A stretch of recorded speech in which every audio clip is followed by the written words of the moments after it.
Hello everyone and welcome to Restart Your Business, Recharge Your Life here at Avila Spaces. In 2020, we are having a lot of trouble with the coronavirus and businesses are suffering and are trying their best to try to see the solutions. How can we see the big answer to get our clients to trust us in a world that there are so many things that make us believe that the fake news, for instance, we don't believe them, but they are everywhere, right? So today we have someone very special, and she's going to talk about innovation. How can we make our business transform to be better, maybe digital, I don't know. Ozioma, thank you so much for being with us today. We are going to talk about a lot of things today, and you in that side, you're going to want to watch this. Ozioma, start by presenting yourself and telling us what is for you actually restarting your business. Got it. So, hi everyone. I'm Ozioma Igwanwu.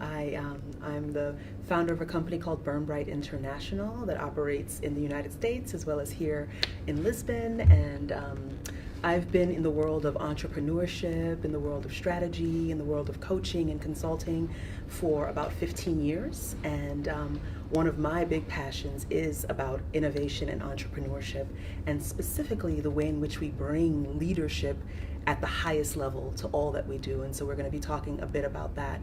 And so to answer your question, Paula, what I feel when I think about this frame, this like phrase, right, restart your business, what does that really mean? I hear it as an invitation. Mm-hmm. You know, when this whole corona moment occurred, many people decided that this was the time when they thought that their business was going to fall apart. And they themselves maybe fell apart and felt like, oh my gosh, what are we going to do? But there were also many people at the same time and many businesses at the same time that looked at it as an invitation to innovation. And so when I think about restarting your business, what I see and what I hear is an invitation to truly step into a more powerful approach to the way in which you lead your business, as well as for you to think about, you know, the foundational premise of why you started your business. Where would you like it to go now that the context of our world has changed? Yeah. And how can we actually create something that didn't exist before? So that's one particular aspect of restarting your business. Yeah. But another one is literally saying what works and what no longer works. And how do we reignite? How do we basically transform the current business into what is actually going to have more of a meaningful impact and also generate more revenue in the moment and moving forward? So you would say that reignite may be associated to aspects like digital, for instance, because you are there are a lot of brands and businesses that are not on digital media. Do you think that, for instance, if someone is now without those channels, that is a problem? Or what do you think? What is your opinion about it? Yeah, I would actually say that if you're not on digital, you don't have a brand. There's no way to be a brand in 2020 and not be on, you know, have a digital presence. Yeah. But the question is, are you just having a digital presence, or are you actually a digital storyteller? And the brands that are really making a meaningful difference and having an impact in the marketplace are ones that have transcended from being just, okay, we have a website, we have these, you know, this presence. No, we're actually telling stories.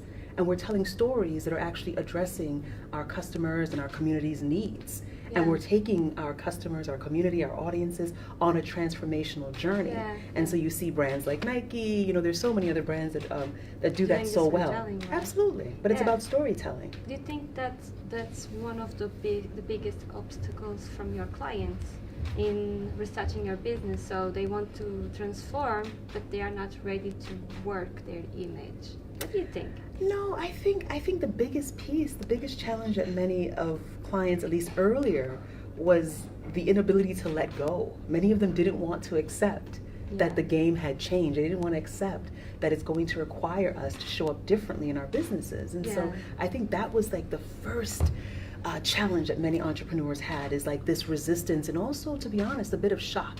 Like, wait, is this really happening? Yeah. Oh no, this can't be happening. Yeah. And then those who were able to say, okay, this is happening, what am I going to do? Just like, Avila Spaces, right? Identifying where are the opportunities and how do we pivot in a way where we're still in the game versus wanting to just stay in bed and, hide under the covers. And as an entrepreneur, if you don't stay in the game, you won't have a business. Yeah, and how do you make them believe that that's the way they should do it? For instance, we're talking about business that sometimes, in other times, they had money and they were being very successful. And now they see these times, in 2020, for instance, and they have a presence on social media. They are not working yet, but still, they are not happy with the idea of working the image. How do you tell them, listen, you have to do this? What are those biggest key words that you use? Well, I think the biggest piece is about helping entrepreneurs and helping businesses realize that this larger marketplace has a space for them, right? Each of us are invited to participate in the unfolding of a larger story. And so even this Corona moment, it's a narrative that's unfolding. And every single business and every single business owner and every employee has a role to play in that conversation. And so, in the same way you would sit there and you'd say, okay, there was a statement people used to use all the time, you're leaving money on the table. Well, maybe you're not going to be as blunt as saying you're leaving money on the table, but to say that there is a world of business that is unfolding, that is changing at every single moment, and you have a role to play, and to not only play, but to help shape the future of business. And so to me, it comes back to inspiration.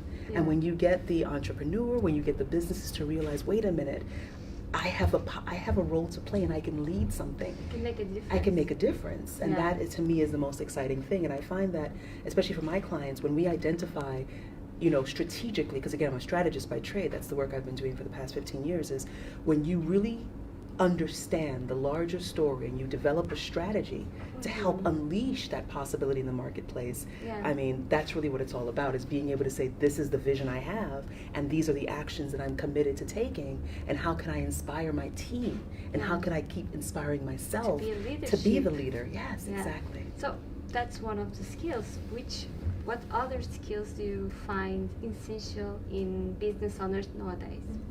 Well, I find mindfulness, obviously, a very important skill, because, when you're a business owner, there's so many things and depending on the level and the scale of your business, there's so many things you have to handle, right? It's not just about your operations. You also have to think, obviously, about your finances. You have to think about the brand presence. You have to think about your strategic partnerships. You got to think about a lot of things. And so if you're not carving out time to just clear your mind, so that you can actually make sure that the way in which you're approaching the challenges is from the most clear and the most powerful, awareness. And so, which is why you see more and more business owners and leaders, whether they're in corporate America or, doing independent entrepreneurship, taking time to meditate, or just even if you're not into meditation, just taking a moment to, even if it's every hour, just breathe, right? Stretch your body. There's so many different ways. I myself am a huge fan of free writing. So every morning when I wake up, I write 3 pages. And that allows me just to start my day with clarity. Because once I've written those 3 pages, now I'm ready to engage the day. With your goals? No, it's just whatever comes to your mind. What if you dream something, you wrote it, right? You could even complain. The whole 3 pages could just be complaints. You would say that creative writing is also a skill, right? Well, you're not necessarily even creative in those moments. All you're trying to do is to clear whatever might be in your mind, so that you are ready to engage your business or ready to engage the day. Yeah, basically what you're saying is to be successful in entrepreneurship is essential for you to be also relaxed. It's not only to work, because we see a lot of that in hostel culture. People tend to say you have to work every day, 7 days a week, you have to do this, because if you want to be successful, you have to do this. And basically what you're saying is very interesting, because you're saying exactly that you need to divide your attention. You need to divide into your job, your business, and in yourself, right?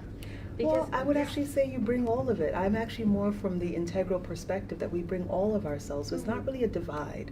It's about how do you allow yourself to be as free as you can be and unfettered, right? So like, Yeah. how can you clear your mind so that you're fully in a space of possibility when you make decisions, Yeah. as opposed to thinking about that won't work, that won't work, that won't work. You first want to start from the space of innovation, where Yeah. it's pure possibility, and then you say, okay, how can we make it work? And Yeah. quite often what happens is most entrepreneurs and business owners think they're the ones who have to make it work. Yeah. And it's usually not the case. Usually when you have an idea, it's not about you having to take it all on yourself.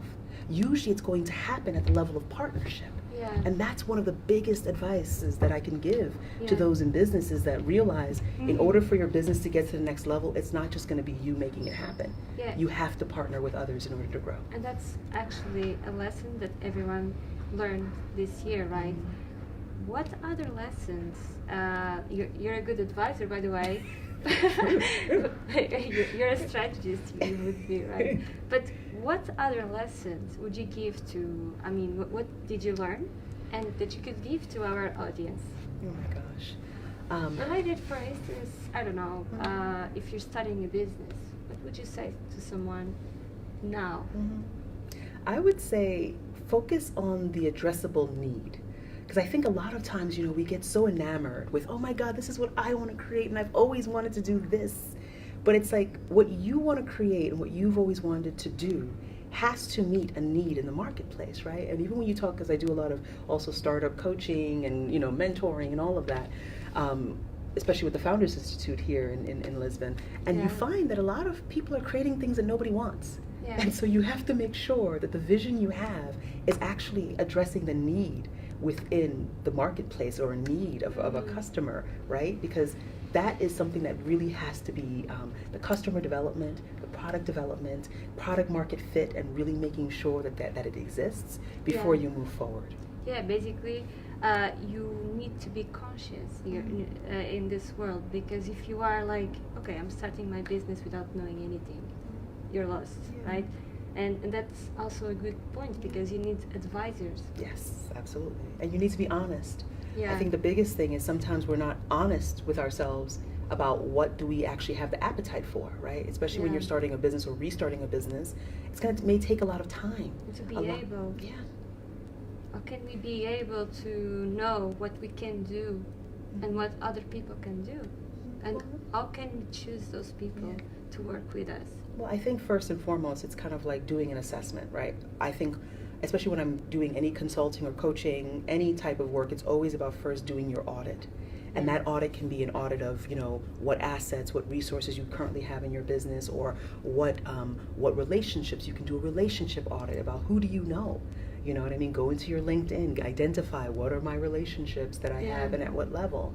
But I think if we start from a space of really getting clear on what it is we're currently working with, and also clarity about where is our desired goal, clarity about our customer base and what's there and what's not, and then trying to figure out how do all of these converging lines and Mhm. converging spaces come together to meet in an opportunity. Because that, a lot of people don't realize, right? Entrepreneurship is about, some would say, exploiting opportunity, Yeah. identifying an opportunity and maximizing it, right? Yeah. And if we're not willing to identify the opportunity, the entrepreneurial process really can't begin. Yeah, but how do you find an opportunity? For instance, it's easy to see now that coronavirus is an opportunity, but it's difficult to understand how it can be an opportunity. Is it associated with storytelling, or you have other points that could be related to manage a strategy during this time? Well, if I were to ask you, how do you define opportunity? For me, opportunity is actually studying what is wrong in our business, Okay. and defining the points that need to be better. Okay. For instance, if I'm on digital, maybe to have someone in my brand to work that digital. That's for me opportunity. But for someone that does not understand it, I don't know, should this be an advice, if we have bad values in the month in terms of finances, this would be a point also to think, what is wrong with this? Maybe we should be investing in other channels. or in another public. So here's an example, right? There's much research done about what's known as like blue oceans and red oceans, right? And red ocean strategy is when it's a bloody ocean, everyone's fighting because everyone's there. Mm-hmm. Blue ocean or blue sky is where people aren't, right? Where businesses aren't. And so the idea is in any space, if you see everyone congregating in a particular direction, you have to start to say, where is the opportunity? Where are people not? So for example, the people who did not leverage digital technology to start doing online events early, Mm-hmm. those people who saw and realized, wait a minute, this corona moment might be lasting longer, let me get my digital resources and let me start doing online events. Mm-hmm. Those early people Yeah. are the ones who basically were signaling, hey, I'm a leader, I'm a leader, I'm a leader, even if they weren't before. They were stepping into the opportunity to say, I may not have it sorted, but I'm stepping forward to put together a webinar. I'm stepping forward to grab my colleagues and put together the future of online commerce or a conversation. Yeah. Because at the end of the day, it's not just about your product and service, right? It's about the space, Yeah. the story that you're telling. Yeah. And then your product, your service, and all the other businesses that are part of that conversation, Mm-hmm. they're operating within that category. Yeah. And so you have to think of yourself as a category leader. Mm-hmm. And those are the ones who are saying, wow, I have an opportunity to say something. Mm-hmm. And so most business owners aren't thinking, what do I have to say? What would people want to hear? And as you begin to articulate that message in the marketplace, which usually isn't about your product or service, Yeah. it's about something greater. And Yeah. people will respond to something greater and say, who is that person that's speaking about this greater? I want to know about her business. I want to know about his business. Let me find out more. And that then becomes the beginning of the conversation and the Yeah. relationship. And that's the point of the opportunity, because they Yes. can basically look to the world and see how could we make the difference. And Right? see what's missing and try Yeah. to be the solution. Yeah. Offer something that doesn't exist yet. Yeah. And that's also a part of being present in the sense of knowledge, knowing that what is going on, and believing that things can be changed, you know. In that sense, this is a particular time also because people are very negative. And I wanted to know about your experience as a consultant, right? Yeah. What is your favorite point to speak now related to your clients, in the sense that they are most afraid of? So in the sense also to our community to feel related, you know, because I know there are a lot of people watching this that feels like, okay, this could be my point. This is happening to me.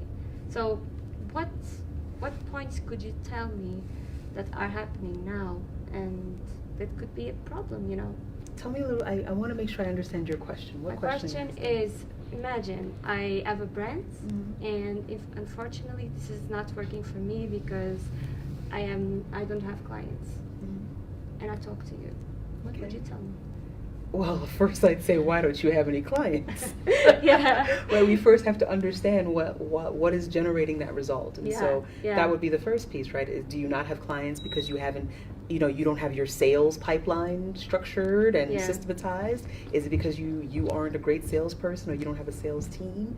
Is it because you're just not making any invitations or offers? Mhm. You haven't put your brand out there? So first it's important to understand what is not working within the system, right? Mhm. One of my favorite theorists, his name is Otto, well, he's an educator as well, his name is Otto Scharmer, and he always talks about, it's called Theory U, and he always talks about the system has to see itself before transformation has to begin.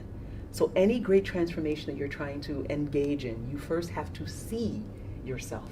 Yeah. And so when it comes to this potential client that is wondering why they don't have any clients, I'd have to say why they're not making any sales is first diagnosing themselves in terms of what are they actually putting in place. Mhm. And then we identify what's missing, and then we would then create an entire strategy to then help them get to that desired Mhm. result. Mhm.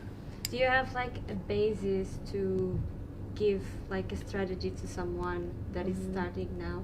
Well, I mean, again, the point of a strategy is like you can have like base level strategies where certain things work for most cases, Yeah. but usually strategies are highly personalized, right? Yeah. Which is why people, hire me, work with me, we then develop a strategy in order Yeah. for you to move forward. But first and foremost, again, it's going to start with the assessment and the audit, right? A situation analysis. Analyzing. Yes, understanding it. But then also, in addition to understanding your brand, your business, everything it entails, you also have to understand the cultural context, because your business exists and has a relationship with culture itself.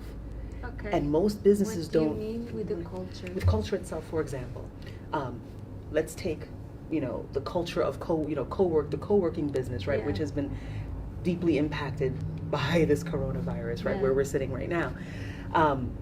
There is a culture around co-working, right? Culture has emerged around it in terms of what does it mean to not be working from home, not working in office, but working in a shared space. Yeah. And what are the concerns, right? So at some point, it became very trendy, it became very cool, and sometimes maybe you have digital nomads passing through, then Yeah. suddenly you start to hear about the remote worker, right? I'm not a digital nomad, I'm a remote worker. All of these different people exist within a narrative or a culture Yeah. of the category. And it means, okay, we have things like really nice latte machines, and we have Yeah. comfy couches, or that itself is communicating a way in which this category operates. Yeah. And if you're not participating fully in it, or if you're trying to disrupt it, you Yeah. have to know what is the current culture to say, I'm going to create something that shifts the culture, that creates a new narrative or a new stroke in this conversation. So it means that basically the culture can be a sense of what is the concept of the brand, right? Well, of the categories, it's the way. categories. So if you were to say what's culture within an organization, it's the way we do things around here. Okay. So in your business, right, your business is a category. For example, whether you're an online marketer, there are certain ways in which online marketing happens. Yeah. And there's a culture that has arisen around Yeah. people who are online marketers. Maybe they're more like Gary Vaynerchuk, or they're like Marie Forleo. Maybe some of them are in your face. And again, I'm not recommending that's where you have to be. Yeah. But it means you have to understand what is the current nature of how business is done within your category before you can then say, I'm going to disrupt it. Yeah. Okay. I understand that you have good points there, but this year is still a complicated one. People are missing funds, money. They can't even invest sometimes in strategy. In that sense, how could you recommend someone to do something and then think about the revenue? You don't necessarily have to, invest in strategy. You usually just have to have one, so you can develop one yourself.